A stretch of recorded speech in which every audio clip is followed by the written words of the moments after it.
we have over 2 million listings of homes, apartments, rooms on the website. More than 50% of that is in Europe. Same thing on the number of bookings, whether you take Europe as an origin or as a destination, it's over 50% as well. So it's still the majority of our business. Asia is growing faster, but Europe is doing a pretty good job, and we have some new territories as well coming up. Like we are doing some work in the Middle East and Africa, which is obviously growing much faster than the rest of the continent. So that's on the supply side. Then what about on the demand side? So Europe as an origination market. Yeah, the same thing. It's still over 50%. Obviously, Europe has been impacted a little bit as a destination, relative to the other regions based on the events of the past few months. But it's still 50% of what we do. Have you seen, given some of the events over the past couple of months, you had the Airbnb Open event actually in Paris on the very weekend of those appalling attacks. Can you just share a little bit about that experience and how did you deal with that? And you had, I think, what, 5,000 hosts?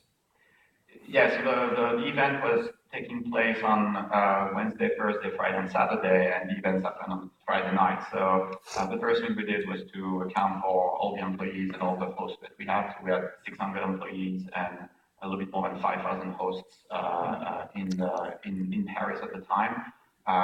And we had a good idea to actually organize dinners at hosts' place that night. So we had 1,000 dinners going at the same time in the city, across the city. Hopefully everybody was accounted for, but business-wise, it definitely had an impact on our revenues and our bookings, pretty similar to what the other accommodation providers had. The attacks in Paris in January, the industry recovered pretty quickly actually. This one is going to take a little bit longer.